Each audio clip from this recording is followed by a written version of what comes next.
శ్రీమాత్రే నమః. అందరికీ శుభోదయం అండి. అందరూ ఏం చేస్తున్నారు? అది ఈ మధ్య కొంచెం లేట్గా వీడియోలు చేస్తున్నాను కదా. లాస్ట్ ఇయర్ మా తోడుకోడలు ఒకరు పోయారని చెప్పాను. మీరు అందరూ కూడా అయ్యో బాధపడకండి అన్నారు. ఆవిడ సంవత్సరీకాలు జరుగుతున్నాయి, అక్కడికి వెళ్ళి రావడం, అది కొంచెం వాటితో ఉన్నాను. అంతకుముందు కూడా ఇంటికి ఎవరో రిలేటివ్స్ రావడం, దాంతో కొంచెం బిజీగా ఉన్నాను. ఇంకేంటండి సంగతులు? నిన్న విషయానికి చాలామంది కనెక్ట్ అయ్యారు. అవునండి, బాధకి ఆడవాళ్ళు మగవాళ్ళు ఉండదు, మగవాళ్ళు కూడా చాలామంది నలిగిపోతున్నారు అలానే. అంతేనండి, ఎప్పుడు మంచివాళ్ళు చెడ్డవాళ్ళు ఎలా ఉంటారో అలాగే మంచి పురుషులు ఉంటారు, చెడ్డ స్త్రీలు ఉంటారు. మంచి స్త్రీలు ఉంటారు, చెడ్డ పురుషులు ఉంటారు. కాకపోతే మొన్నటి వరకు స్త్రీలు ఎక్కువ మంది మంచివాళ్ళు ఉండడంతో ఎక్కువ స్త్రీలు బాధపడుతున్నారు అని చెప్పడం జరిగింది. ఇప్పుడు స్త్రీలు కూడా అందరూ మారిపోయారు కదా. గత 20 ఏళ్ళుగా, ముఖ్యంగా ఒక 15 ఏళ్ళుగా విపరీతమైన మార్పులు వచ్చాయి సమాజంలో. అలాగా బాధపడే పురుషులు పూర్వం ఉన్నారు, ఇప్పుడు ఇంకా భార్యాబాధితులు ఎక్కువయ్యారు. సివిఎల్ నరసింహం గారిని సినిమాల్లో కూడా వేశారు. ఆయన మిసెస్ కూడా అడ్వకేట్స్. అయితే ఆవిడ కౌన్సిలింగ్ అవి కూడా ఇస్తారు. ఆవిడ చెప్తే వాళ్ళ భార్యాబాధితుల సంఘమే ఉంది ఏకంగా. మరి ఆయనే స్థాపించారో ఎవరనో, కానీ వీళ్ళు అన్ని సలహాలు అన్నీ చెప్తూ ఉంటారు వాళ్ళకి. అలా ఉంది పరిస్థితి. ఇలా చేయొచ్చు అలా చేయొచ్చు అంటే తొందరపడి ఏ నిర్ణయం తీసుకుందుకైనా పిల్లలు మధ్యలో నలిగిపోతారు కదండి. వాళ్ళు బలవుతారని జాలిగల హృదయం వాళ్ళు ఆలోచిస్తారు. అది పురుషులైనా సరే, కఠినాత్ములైన స్త్రీలైనా పిల్లల గురించి ఆలోచించట్లేదు ఇప్పుడు. అందుకని జాలికి కూడా ఆడ అన్న తేడా లేదు. ఇకపోతే ప్రస్తుతం హాట్ టాపిక్గా నడుస్తున్నది నందూస్ వరల్డ్ అని. ఆవిడ గురించి చాలా పాపం ఎంత పాపులర్ అయ్యారో అంత బ్యాడ్ అయిపోయారు కదా. నేను కూడా ఒకప్పుడు చూసేదాన్ని. ఆవిడ నచ్చేవి నాకు, ఫన్నీగా ఉండడం, ఆవిడ డ్రెస్ సెన్స్ అవన్నీ అవి చూపించేవారు కదా. ఫ్యామిలీ అంతా పార్టిసిపేట్ చేయడం, ఫనీగా ఉండేవి, వీడియోస్ బాగుండేవి. ఆవిడ కష్టపడి ఎలా పైకి వచ్చి యూకేలో సెటిల్ అయ్యారో, పేరెంట్స్ని ఎవరిని డబ్బడకుండా ఆవిడ పార్ట్ టైం చేస్తూ, ఆయన పార్ట్ టైం చేస్తూ పేపర్స్ కూడా వేసేవారు. అవన్నీ కూడా చెప్పారు ఆవిడ.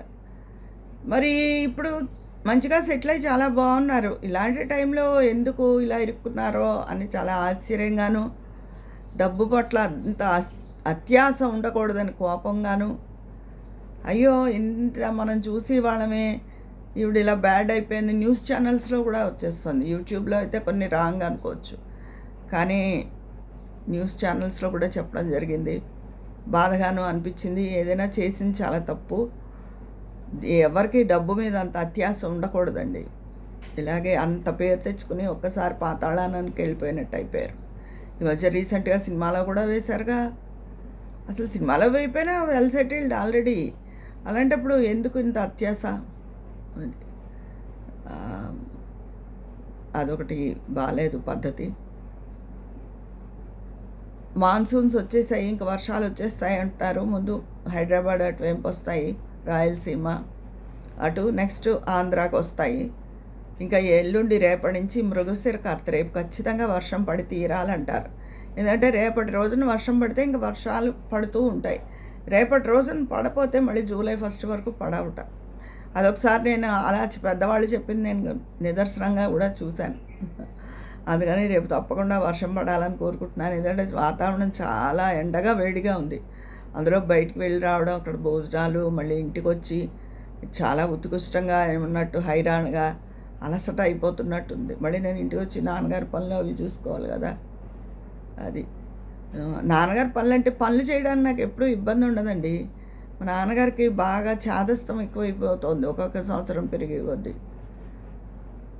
అది ఆయన కొంచెం కోపిష్టితనం ఉంది. అమ్ముంటే ఎప్పుడు మా నాన్నగారిని కొంచెం అలా వద్దు, ఇలా వద్దు, అలా బాగుండదు, అలా అనేది. ఆయన్ని అమ్మ పోయాక ఆయన అలా కంట్రోల్లో ఎవరో అనేవాళ్ళు లేక ఆయన ఏదో మాట్లాడేస్తూ ఉంటారు. ఆయన మాటలకి సమాధానం 1కి 10 సార్లు చెప్పాలి. మనకి ఇరిటేషన్ వచ్చి మన ఓపిక పోతుంది. నాన్న నువ్వే కాదు, మేము పెద్ద అయిపోతున్నాం, మేము పిల్లలం కాదు, చెప్పలేము అంటే ఆయన అర్థం చేసుకోరు. ఇప్పుడు పిల్లలైతే వాళ్ళు ఓపిక ఉన్నా వాళ్ళు ఏం చెప్పరు, వాళ్ళకి బోల్డ్ అంత విసుగు. ఇంకా మన జనరేషన్ కాబట్టి ఓర్పుగా ఏదో చెప్తూ ఉంటాం. అది దాంతో ఆయనతో మాట్లాడి చెప్పడం అంటే తండ్రి మీద ఈవిడ ఇలా నేరం చెప్తుందో అనుకోవద్దు. ఇలా పెద్దవాళ్ళు ఇలా చాదస్తంగా ఉన్నారు, కానీ అందరూ పెద్దవాళ్ళ పక్షమే మాట్లాడతారు కదా, అయ్యో పెద్దవాళ్ళు వాళ్ళకి తెలియదు అలా అని. కానీ మనుషుల్ని ఎక్కువ విసిగిచ్చేస్తే ఇంకా 55 దాటిన తర్వాత మనకు మాత్రం ఏం ఒప్పుకుంటుందండి, ఉండదు కదా. వీళ్ళన్నిటినీ నాకు ఈ ఎండల్లో బ్యాలెన్స్ చేయడం అన్నది కొంచెం కష్టంగా ఉంది. అది వాగించేస్తారు ఎక్కువ, అస్తమానం జాబ్ చెప్పినా ఆయన సాటిస్ఫై అవ్వరు, దాని 10 సార్లు చెప్తూ ఉండాలి. ఇవన్నీ అస్తమానం దాంతో నాకు తలనొప్పి ఉండేది ఇది వరకు, కానీ తగ్గింది ఈ మధ్య రావడం లేదు. కానీ మళ్ళీ అస్తమానం తలనొప్పి వచ్చేస్తుంది. ఈ ఎండ కొంత, ఈ వాగుడు కొత్త. అంటే కన్నోటి సరిగ్గా లేదన్నాను కదా, దానికి స్ట్రాంగ్ ఇంజెక్షన్ అది చేశారు, బ్లడ్ క్లాట్ కరగడానికి అవన్నీ. అందుకని ఆయనకు కూడా ఏమైనా స్థిమితంగా లేదేమో, దాంతో ఎక్కువ విసిగిస్తున్నారు.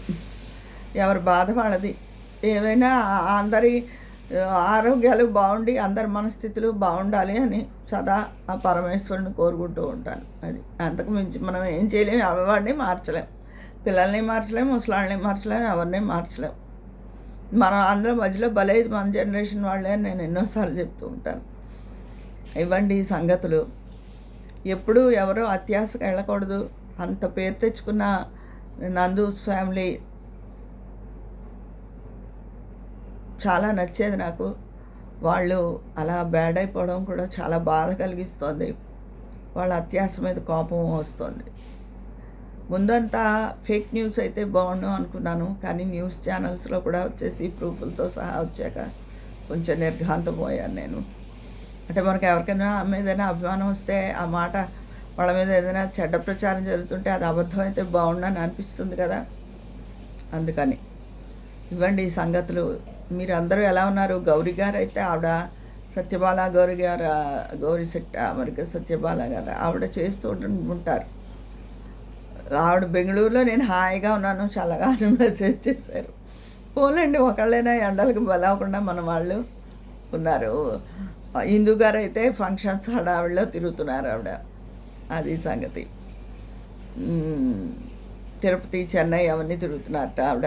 అవి ఎండ ప్రాంతాలే. తిరుమల కొండ మీద అయితే చల్లగా ఉంటుంది, కిందకి రాగానే చూడండి ఎండ మండిపోతుంది. అది మీరందరూ మీ మీ అభిప్రాయాల్ని, ఈ ఎండలతో మీరు పడుతున్న పాటలని అన్నీ కూడా కామెంట్ బాక్స్లో తెలియజేసేయండి. అంటే మీరు ఎండలతో బాధపడాలని కాదు సుమా, అసలు చెప్తున్నాను. అక్కడ మాట్లాడుకుందామా మరి? రేపటి నుంచి ఇంకా రెగ్యులర్గా అన్ని విశేషాలతో మళ్ళీ మన మోటివేషనల్ వీడియోలు వచ్చేస్తాయి. కామెంట్ బాక్స్లో మాట్లాడుకుందామా? ఉంటాను, మీ విజయ పన్నాల.